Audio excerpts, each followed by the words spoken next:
The buzzing of her phone dragged Alison Reed from her dreamless sleep.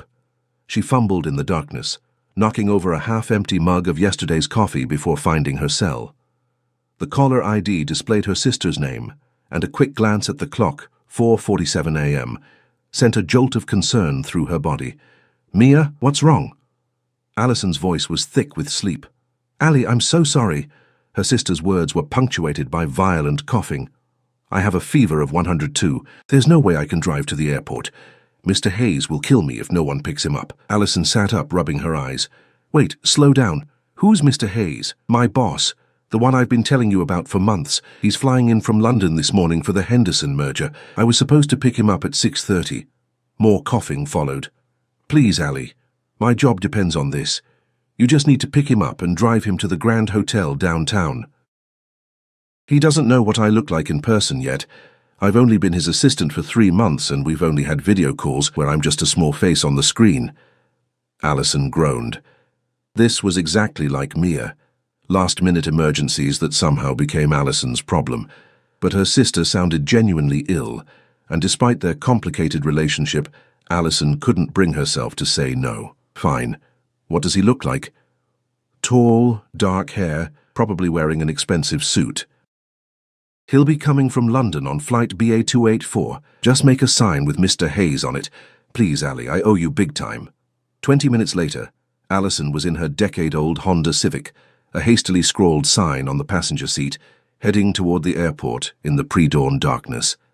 Her mousy brown hair was pulled back into a messy ponytail, and she wore the nicest outfit she could assemble on short notice, black pants and a blue button-up blouse that she hoped looked professional enough.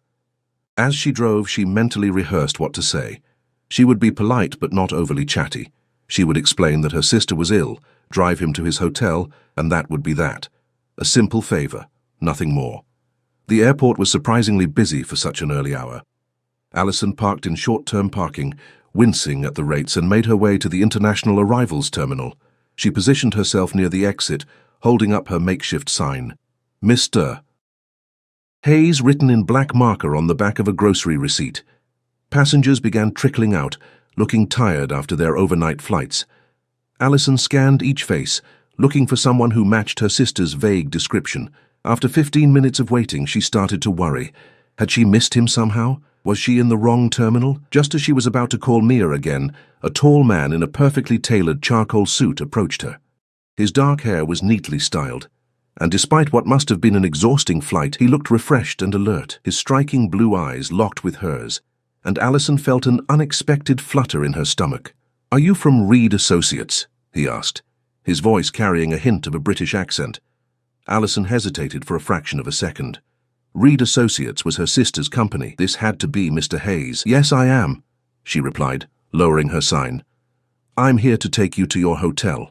The man smiled, revealing perfect white teeth. "Excellent. I'm Daniel Morgan. I appreciate the early pickup. Let me just grab my luggage." Alison froze. Daniel Morgan, not Hayes, but he had recognized the company name. Perhaps Hayes was his first name. Before she could ask for clarification, he had turned toward the baggage claim area, clearly expecting her to follow. Confused but not wanting to create an awkward scene, Alison trailed after him. Maybe Mia had gotten the name wrong in her feverish state. As they waited for his luggage, Alison discreetly sent a text to her sister. "Is your boss's name Daniel Morgan or Hayes?" No response came as Daniel collected his sleek black suitcase from the carousel. They walked in silence to the parking garage, and Alison felt increasingly uncomfortable. Something wasn't right, but she couldn't put her finger on what exactly. "This is me," she said apologetically as they approached her modest car. "I'm sorry it's not the company car. There was a situation this morning." Daniel looked surprised for a moment, but quickly recovered. "No problem at all.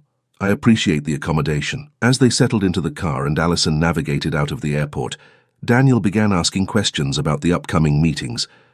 She gave vague responses, trying to avoid revealing that she knew absolutely nothing about Reed Associates' business operations. "So the Henderson merger is still on track for Friday?" he asked, consulting his phone. "As far as I know, yes," Alison replied cautiously, merging onto the highway toward downtown. "My sister, the office, hasn't mentioned any delays." Daniel glanced up sharply. "Your sister?" Alison gripped the steering wheel tighter. "I'm filling in for Mia Reed this morning. She's ill with a fever. I'm her sister, Alison. There was a long pause during which Alison could feel his eyes studying her profile. Finally he spoke. Mia Reed isn't expecting me until tomorrow. Alison's stomach dropped. She pulled into the right lane, slowing down as the implications hit her. You're not Mr. Hayes? No, Daniel said, his voice now cool and measured.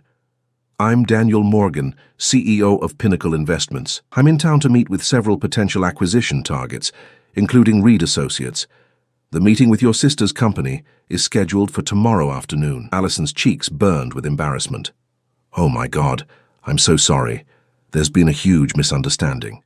Clearly, Daniel replied, but there was a hint of amusement in his voice now. Who is Mr. Hayes? My sister's boss. She was supposed to pick him up this morning, but she's sick, so she asked me to go instead.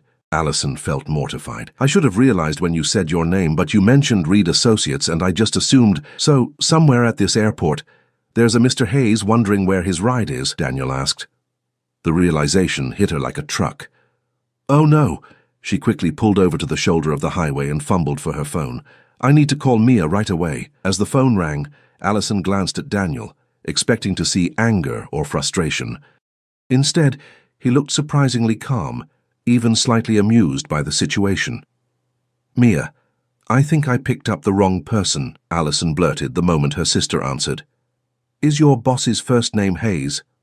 What? No, his name is Richard Hayes, Mia croaked. Why? Who did you pick up? I'll call you back, Alison said quickly, ending the call. She turned to Daniel, who was now openly smiling. Mr. Morgan, I am beyond sorry for this mix-up. I've never been so embarrassed in my life.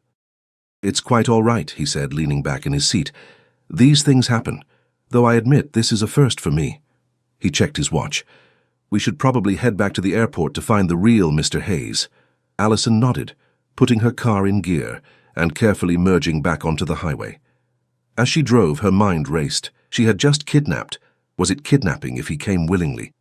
One of the most powerful businessmen in the country, possibly the world. If Pinnacle Investments was what she thought it was. Pinnacle Investments, she said aloud, the name finally clicking. Wait, you're that Daniel Morgan, the billionaire whose face occasionally graced the covers of business magazines? The notorious corporate raider known for ruthless acquisitions? Daniel's smile widened, a predatory gleam in his eye that sent a shiver down Alison's spine. The very same, he replied, and you've just given me quite the introduction to your sister's company. I wonder what else I might learn before our official meeting tomorrow. I should probably call my driver, Daniel said, pulling out his phone. He was supposed to meet me at 9, but I can have him come to the airport now. Alison glanced at him as she navigated back toward the airport. You had a driver scheduled? Then why did you come with me? A hint of a smile played at the corners of his mouth. Curiosity, I suppose. It's not every day a stranger holds up a sign with someone else's name and then whisks you away. His fingers paused over his phone screen. Though I should probably let him know I've arranged alternate transportation.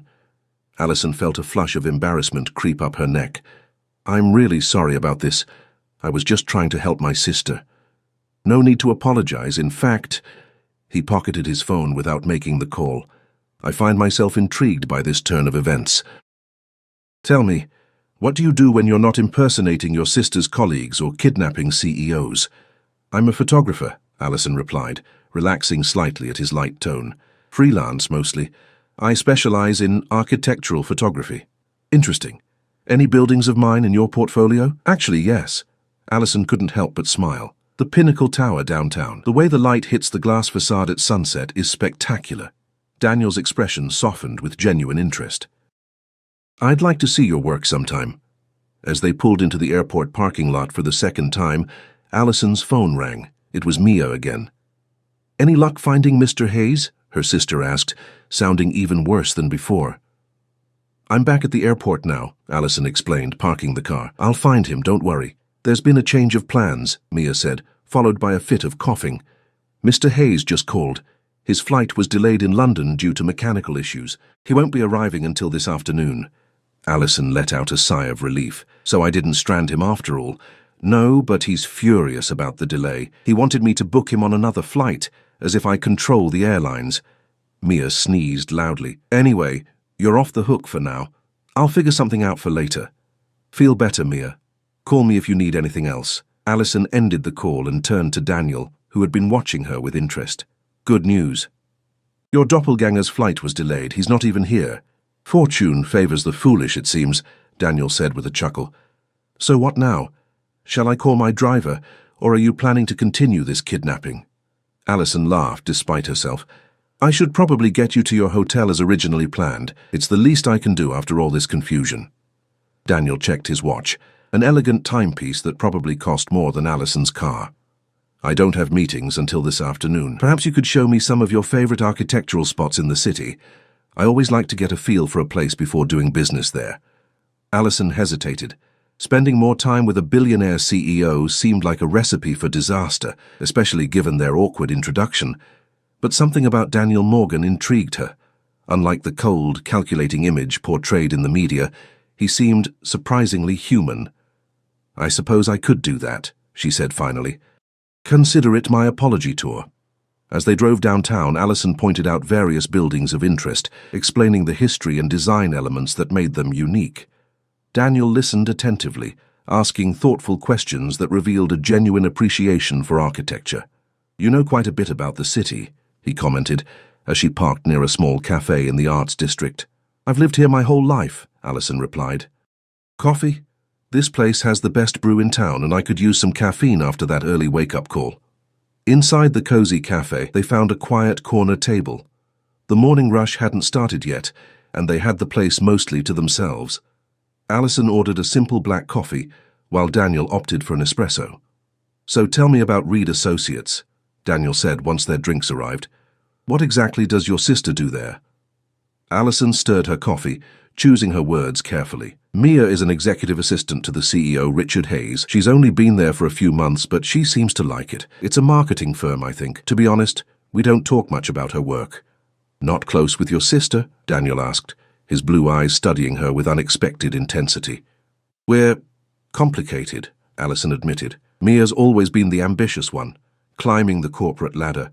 I chose a different path. The creative route," Daniel nodded. "Often more fulfilling, though less financially secure." "Exactly. Our parents always pushed us towards stable careers. Doctor, lawyer, that sort of thing. Mia followed their advice. I didn't." Allison took a sip of her coffee, surprised at how easily she was opening up to this stranger. "They weren't thrilled when I majored in fine arts." "And now? What do they think of your photography career?" Allison's expression clouded. "They died in a car accident 5 years ago. They never really got to see me succeed." Daniel's face softened with genuine sympathy. "I'm sorry to hear that. My own parents passed when I was in college. It changes you, doesn't it? Makes you reassess what matters." The unexpected vulnerability in his voice caught Allison off guard. This wasn't the ruthless businessman she'd read about. Before she could respond, her phone chimed with a text from Mia. "Mr. Hayes arriving 2 p.m. Can you please pick him up? I'm worse and doctor says I need rest." "Lifesaver if you can," Allison sighed, showing Daniel the message. "Looks like I'm on airport duty again later." "The joys of sisterhood," Daniel commented. "You know, Reed Associates is one of several companies I'm considering for acquisition. Perhaps I should tell your sister who you spent the morning with." Allison's eyes widened. "Please don't. She'd absolutely kill me if she knew I accidentally picked up the CEO who might buy her company." "Your secret's safe with me," Daniel assured her, his eyes twinkling with amusement, "though I must admit this gives me an unfair advantage in tomorrow's negotiations." "How so?" "I've seen the real face of the company, not the polished boardroom version, but the human side. A sister willing to wake up before dawn to help another sister keep her job." He leaned forward slightly. "That tells me more about the company culture than any financial statement could." Allison wasn't sure if that was a good or bad thing for Reed Associates, but before she could ask, Daniel's phone rang. He checked the caller ID and frowned. "I need to take this," he said, standing. "Excuse me for a moment." As Daniel stepped outside to take his call, Allison found herself studying him through the cafe window. Despite his obvious wealth and power, there was something refreshingly authentic about him. Unlike the other business executives she'd photographed over the years, including her sister's previous bosses, Daniel Morgan seemed to actually listen when she spoke. When he returned, his expression had changed. The warmth was gone, replaced by the cool, calculating look she imagined he wore in boardrooms. "Everything okay?" she asked. "Change of plans," he said, his voice now clipped and professional. "I need to get to my hotel immediately." There's an issue with one of my companies that requires my attention. The sudden shift in his demeanor was jarring. Allison nodded, gathering her things. Of course. I'll take you right away. The drive to the Grand Hotel was filled with tense silence. Daniel spent most of it on his phone, sending emails and texts with rapid-fire intensity. Occasionally, he made brief calls in which he spoke in a low, controlled voice that nonetheless conveyed unmistakable authority. This was the Daniel Morgan the business world knew, focused, intense, and intimidating. Allison found herself missing the man who had laughed about being kidnapped just an hour earlier. When they arrived at the hotel, Daniel thanked her curtly and reached for his wallet. "Please let me compensate you for your time and the inconvenience," he said, pulling out several $100 bills. Allison felt a sting of disappointment. After their conversation at the cafe, she thought they'd moved beyond the mistaken chauffeur dynamic. "That's not necessary," she said, perhaps more coldly than intended. "I'm not a taxi service." Daniel paused, seeming to realize his misstep. His expression softened slightly. "I apologize, force of habit." He returned the money to his wallet. "Thank you for the tour and conversation. It was unexpectedly enlightening." "You're welcome, Mr. Morgan," Allison replied formally. "Good luck with your business issue." As he stepped out of the car, he hesitated, then leaned back in. "The acquisition of Reed Associates, it's not a hostile takeover, despite what your sister might think. The company has potential that current management isn't recognizing." Before Allison could respond, he closed the door and strode into the hotel, every inch the powerful CEO. Driving away, Allison felt conflicted. The morning had been a roller coaster of emotions and impressions. Daniel Morgan was either a surprisingly decent human being or a master manipulator, perhaps both. Her phone rang again, Mia, probably with more demands. Allison let it go to voicemail, needing time to process the strange morning. What she didn't know was that in his hotel suite, Daniel Morgan was making a phone call that would dramatically change the course of both their lives. "Jeffrey," he said to his chief financial officer, "I want you to dig deeper into Reed Associates. Their organizational structure, employee relations, everything, and find out everything you can about Mia Reed and her sister, Allison." Allison arrived at the airport for the third time that day, determined to get it right this time. Her makeshift sign now read Richard Hayes in bold letters, leaving no room for confusion. As she waited in the arrivals area, she found herself scanning the crowd, not for Mr. Hayes, but for Daniel Morgan's tall figure, though she knew he wouldn't be there. Her encounter with the billionaire had left her unsettled. One moment he'd been charming and personable, the next cold and distant. The comment about investigating Reed Associates lingered in her mind. What did he really want with her sister's company? A stocky man with thinning grey hair approached her, dragging an expensive-looking suitcase. "Ms. Reed?" he asked brusquely, barely looking at her. "Mr. Hayes?" "Yes, I'm Allison Reed, Mia's sister. She's ill today, so I'm filling in." Richard Hayes frowned, his jowls sagging with disapproval. "I expected Mia. I have confidential documents to discuss." "She has a high fever. The doctor ordered rest," Allison explained, reaching for his suitcase. "I can take that for you." He pulled it back possessively. "I've got it, let's go. I'm already behind schedule because of that blasted flight delay." As they walked to the parking garage, Allison noted the stark contrast between Hayes and Daniel Morgan. Where Daniel had been gracious despite the mix-up, Hayes seemed irritated by her very existence. "So you work for Reed Associates as well?" Hayes asked as they approached her car. "No, I'm a photographer, just helping my sister out today." Hayes made a dismissive noise. "Photographer? Humph. Not much of a career, is it?" Allison bit her tongue, reminding herself that this was Mia's boss. "It pays the bills," she said neutrally, opening the trunk for his suitcase. The drive downtown was excruciating. Hayes spent most of it complaining about the flight, the delay, the weather, the traffic, and eventually Mia's absence. "This merger is crucial. I need my team fully committed," he grumbled. "Your sister has potential, but she lacks focus, always taking personal calls in the office." Allison frowned. That didn't sound like Mia, who was almost obsessively professional. "I'm sure she's dedicated to her job, sir." "She was devastated about being too sick to pick you up," Hayes snorted. "Well, she'd better recover quickly. We have a meeting with Pinnacle Investments tomorrow. Daniel Morgan doesn't tolerate incompetence." Allison's hands tightened on the steering wheel. "You're meeting with Pinnacle tomorrow?" "Yes, though I don't know why Morgan's wasting his time with us. Reed Associates is hardly in his league. Hayes sighed. But if he wants to throw money at us, who am I to object? Do you want to sell the company? Allison asked cautiously. Hayes gave her a sharp look. That's confidential business information, Ms. Reed. But between us, everyone has a price. Morgan's known for paying premium rates to get what he wants. They pulled up to the Grand Hotel, the same place she'd dropped off Daniel hours earlier. Allison couldn't help scanning the lobby as she helped Hayes with his luggage, half expecting to see the billionaire again. I need to speak with your sister, Hayes said as they reached the front desk. Have her call me when you get home. Illness be damned. Allison nodded stiffly. I'll let her know. Feel better after your flight, Mr. Hayes. She was halfway to her car when her phone rang. The screen displayed an unfamiliar number. Hello? Ms. Reed, this is Daniel Morgan's office. Mr. Morgan would like to meet with you this evening if you're available. Allison froze, her heart suddenly racing. With me? Why? He didn't specify. He simply asked me to arrange a dinner meeting at 7. A car will pick you up at your residence. How do you know where I live? Allison asked, alarm bells ringing in her head. There was a brief pause. Mr. Morgan has your information from your photography website. Will you be available at 7? Allison hesitated. Meeting with Daniel again seemed risky, especially without knowing his intentions regarding her sister's company, but curiosity won out. Yes, I'll be ready at 7. After hanging up, Allison called Mia, who sounded half asleep and miserable. Your boss is a real piece of work, Allison said, recounting Hayes's comments. Tell me about it, Mia groaned. Did he say anything about the Pinnacle meeting? Only that it's tomorrow and that everyone has their price. Allison paused, debating whether to mention her own encounter with Daniel Morgan. Mia, what do you know about this potential buyout? Not much. Hayes keeps everything close to the vest, but there are rumors that several executives would get massive payouts while the rest of us would likely be let go. Mia coughed painfully.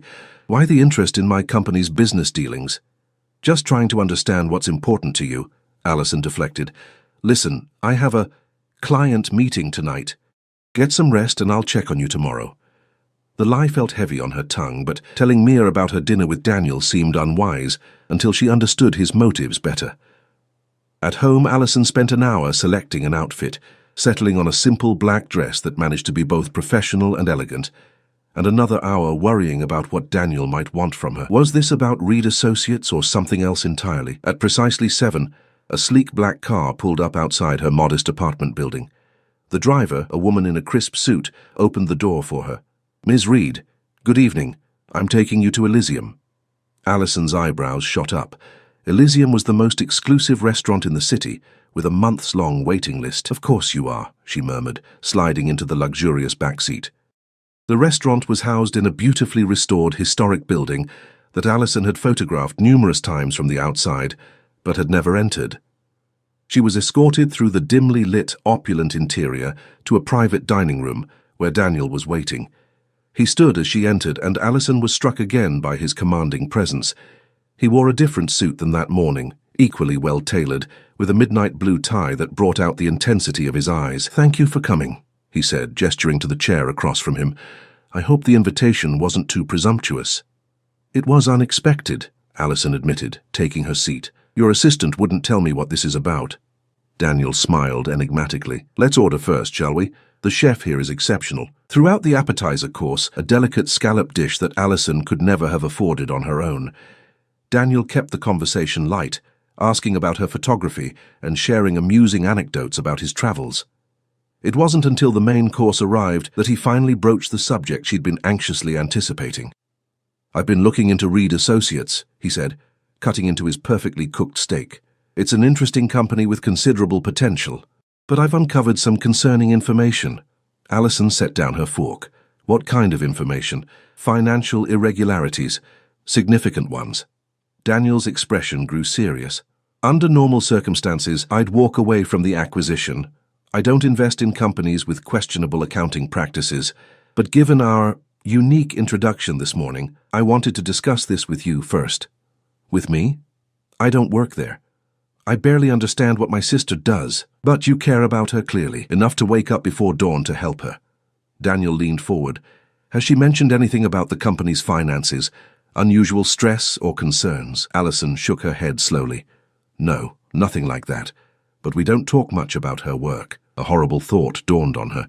You don't think Mia is involved in something illegal, do you? Daniel studied her face carefully. I don't know. But my investigations suggest that someone high in the company is siphoning funds, has been for years. The person doing it knows how to cover their tracks, but the numbers don't lie. Richard Hayes, Allison whispered, remembering his comment about everyone having a price. It has to be him. That would be my guess as well, Daniel agreed, but I need evidence before I can make accusations. Allison's mind raced. If Hayes was embezzling and the company collapsed or faced legal troubles, Mia would lose her job. Despite their differences, Allison couldn't let that happen to her sister. How can I help? She asked. Daniel's expression was unreadable. That depends on how far you're willing to go to protect your sister. What I'm about to propose isn't exactly conventional. Tell me, Allison insisted. Hayes believes I'm still interested in acquiring Reed Associates. Our meeting is scheduled for tomorrow afternoon, but I need access to certain financial records that he won't voluntarily provide. Daniel paused. If someone could access Hayes's laptop while we're meeting. You want me to break into his computer? Allison gasped. That's illegal. Not breaking in exactly. Daniel held up a small USB drive. This program would copy specific financial files that could prove the embezzlement. Hayes would never know it was used. Allison stood up, her chair scraping loudly against the floor. I can't believe this. You invited me here to recruit me for corporate espionage. I invited you here because I thought you deserved to know what's happening at your sister's company, Daniel countered calmly. What you do with that information is entirely your choice. Why would you even care? You could just walk away from the deal. Daniel's eyes held hers. Perhaps I have my own reasons for wanting to expose Hayes, or perhaps I simply want to help the woman who kidnapped me this morning. The lightness in his tone contrasted sharply with the seriousness of what he was suggesting. Allison sat back down slowly, mind whirling with possibilities and consequences. And if I refuse, then I drop my interest in Reed Associates, and whatever Hayes is doing continues unchecked until it eventually implodes, with your sister caught in the fallout. Daniel sighed. I'm not trying to pressure you, Allison. I'm offering you a choice that I thought you deserved to have. As she stared at the small USB drive on the table between them, Allison realized that her impulsive airport mix-up that morning had set in motion events that could either save or destroy her sister's career, and possibly her own integrity along with it. I need time to think, she said finally. Daniel nodded. Of course, but not too much time. The meeting is at 2 o'clock tomorrow. Allison barely slept that night, her mind racing with the implications of Daniel's proposal. By morning, she had made her decision. She would help expose Hayes, but on her own terms. She arrived at Mia's apartment early, finding her sister looking pale but improved. You look terrible, Mia commented, letting her in. Rough night?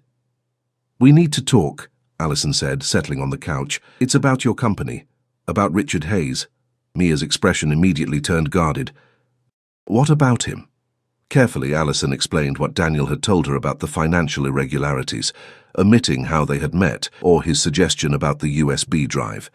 When she finished, Mia was silent for a long moment. I've suspected something wasn't right, Mia finally admitted, hugging a throw pillow to her chest. There have been discrepancies in the reports I prepare for Hayes. When I mentioned them, he brushed me off, said it was above my pay grade. Why didn't you tell me? Allison asked. Mia shrugged. You've always made it clear you don't care about corporate politics. Besides, we don't exactly confide in each other these days. The truth of that statement stung. Once inseparable, the sisters had grown apart after their parents' death, Allison throwing herself into her art, Mia into her career. I want to help, Allison said, reaching for her sister's hand. Hayes has a meeting with Pinnacle Investments this afternoon. I have a plan, but I'll need your help. Mia's eyebrows shot up. How do you know about that meeting? It's complicated. Do you trust me? After a moment of hesitation, Mia nodded. What's the plan? 2 hours later, Allison walked confidently through the lobby of Reed Associates, wearing one of Mia's business suits and carrying her sister's ID badge. With her hair pulled back and light makeup applied to mimic Mia's style, the resemblance was striking enough to pass casual scrutiny. Good morning, Ms. Reed, the receptionist greeted her. Feeling better? Much, thank you, Allison replied with a smile, heading toward the elevators. Step 1 complete. In Mia's office, she found a stack of folders waiting for the afternoon meeting. Perfect. She quickly photographed several documents with her phone, sending them to Mia, who was coordinating remotely from home. Hayes just sent an email, Mia texted. He wants you to bring his laptop to the conference room before the meeting. It's in his office. Password is on a sticky note under his keyboard. Typical. Allison made her way to Hayes's corner office, her heart pounding. The laptop was there as described, along with the password. As she booted up the computer, she hesitated, Daniel's USB drive heavy in her pocket. Instead of using it, she opened the File Explorer and navigated to the Financial Record section. Following Mia's instructions, she quickly located the suspicious files and emailed them to her sister. No need for Daniel's potentially illegal software. Got them, Mia confirmed. These are definitely the files Hayes doesn't want anyone seeing. They show transfers to an offshore account that match the discrepancies I noticed. Allison snapped photos of the computer screen for good measure, then shut everything down. She grabbed Hayes's laptop and headed for the conference room, arriving just as the executive team was gathering. "Ah, Mia, good to see you back," Hayes said, barely glancing at her as she set up his laptop. "Get us coffee, would you? Morgan will be here soon." "Right away, sir," Allison replied, keeping her head down. In the break room, she quickly texted Daniel. "Don't need your USB, already have what we need. Play along when you arrive." The reply came immediately. "Interesting development. See you soon." When Daniel arrived with his team, Allison was standing unobtrusively in the corner of the conference room, playing the part of the dutiful assistant. Their eyes met briefly as he entered, and she could have sworn he winked at her. "Mr. Morgan, welcome," Hayes said, all smiles and handshakes. "We're excited about this potential partnership." Daniel's demeanor was pure business. "Let's be clear, Richard. This isn't a partnership discussion. It's an acquisition evaluation." The meeting proceeded with presentations from both sides. Hayes painted a glowing picture of Reed Associates' financial health, while Daniel asked pointed questions that made the executive team increasingly uncomfortable. "Your projected growth seems optimistic," Daniel commented, reviewing the figures, "particularly given the discrepancies in your quarterly reports." Hayes stiffened. "What discrepancies? Perhaps we should discuss this privately," Daniel suggested, glancing meaningfully at Allison. "Just the principles." "Excellent idea," Hayes agreed quickly. "Mia, please show Mr. Morgan's team to the small conference room while we continue here." "Actually," Daniel interrupted, "I'd like Ms. Reed to stay. My understanding is that she prepares many of your financial reports." Hayes frowned, but didn't object. Once everyone else had left, Daniel's expression changed completely. "Let's cut to the chase, Hayes. I know about the embezzlement." "What?" Hayes sputtered, his face reddening. "That's absurd. Morgan, if this is some negotiation tactic—" "It's not a tactic," Allison interjected, stepping forward. "We have proof." Hayes turned to her, confused. Then his eyes widened with realization. "You're not Mia." "No, I'm her sister, Allison, the one who picked you up at the airport yesterday." She pulled out her phone. "And I have copies of your offshore account transfers right here." Hayes lunged for her phone, but Daniel was faster, stepping between them. "That's enough, Hayes. Your schemes are over. Here's what happens next. You resign immediately, return the stolen funds, or face criminal charges." "You can't prove anything," Hayes blustered, but his trembling hands betrayed his fear. "Actually, we can," Allison said calmly. "Mia has been documenting the discrepancies for weeks. She just didn't know what they meant until now."